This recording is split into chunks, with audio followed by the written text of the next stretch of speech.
चावल का एक दाना। शोभित एक मेधावी छात्र था। उसने हाई स्कूल और इंटरमीडिएट की परीक्षा में पूरे जिले में टॉप किया था। पर इस सफलता के बावजूद उसके माता पिता उससे खुश नहीं थे।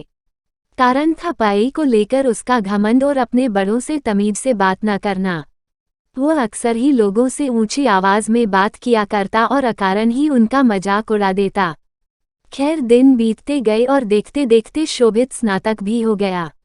स्नातक होने के बाद शोभित नौकरी की खोज में निकला। प्रतियोगी परीक्षा पास करने के बावजूद उसका इंटरव्यू में चयन नहीं हो पाता था। शोभित को लगा था कि अच्छे अंक के दम पर उसे आसानी से नौकरी मिल जाएगी, पर ऐसा हो न सका। काफी प्रयास के बाद भी वो सफल न हो सका। हर बार उसका घमंड, बात करने का तरीका इंटरव्यू लेने वाले को अखर जाता और वो उसे ना लेते। निरंतर मिल रही असफलता से शोभित हताश हो चुका था, पर अभी भी उसे समझ नहीं आ रहा था कि उसे अपना व्यवहार बदलने की आवश्यकता है।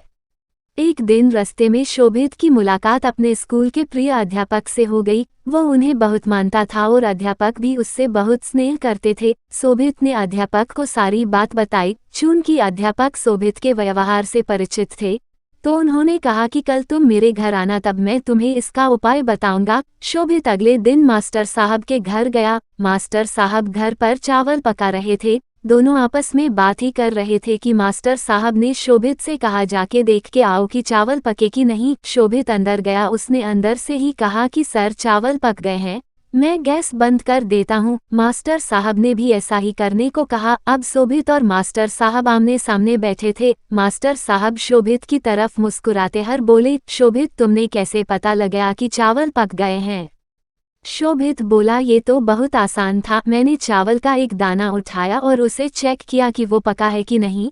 वो पक चुका था तो मतलब चावल पक चुके हैं। मास्टर जी गंभीर होते हुए बोले, यही तुम्हारे असफल होने का कारण है। शोभित उत्सुकतावश मास्टर जी की ओर देखने लगा। मास्टर साहब समझाते हुए बोले कि एक चावल के दाने ने पूरे चावल का हाल बयां कर दिया। सिर्फ एक चावल का दाना काफी है ये बताने को कि अन्य चावल पके या नहीं। हो सकता है कुछ चावल ना पके हों, पर तुम उन्हें नहीं खोज सकते। वो तो सिर्फ खाते वक्त ही अपना स्वभाव बताएंगे। इसी प्रकार मनुष्य कई गुणों से बना होता है। पढ़ाई लिखाई में अच्छा होना उन्हीं गुणों में से एक है, पर इसके अलावा अच्छा व्यवहार, बड़ों के प्रति सम्मान, छोटों के प्रति प्रेम, सकारात्मक दृष्टिकोण, ये भी मनुष्य के आवश्यक गुण हैं और सिर्फ पढ़ाई लिखाई में अच्छा होना से कहीं ज्यादा जरूरी हैं। तुमने अपना एक गुण तो पका लिया, पर बाकियों की तरफ ध्यान ही नहीं दिया। इसलिए जब कोई इंटरव्यूअर तुम्हारा इंटरव्यू लेता है तो तुम उसे कहीं से पके और कहीं से कच्चे लगते हो, और अधप के चावलों की तरह ही कोई इस तरह के कैंडिडेट्स भी पसंद नहीं करता।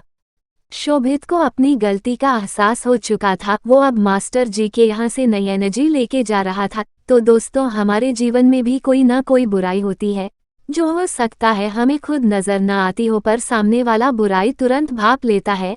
अतः हमें निरंतर यह प्रयास करना चाहिए कि हमारे गुणों से बना चावल का एक एक दाना अच्छी तरह से पका हो, ताकि कोई हमें कहीं से चखे उसे हमारे अंदर पका हुआ दाना ही मिले।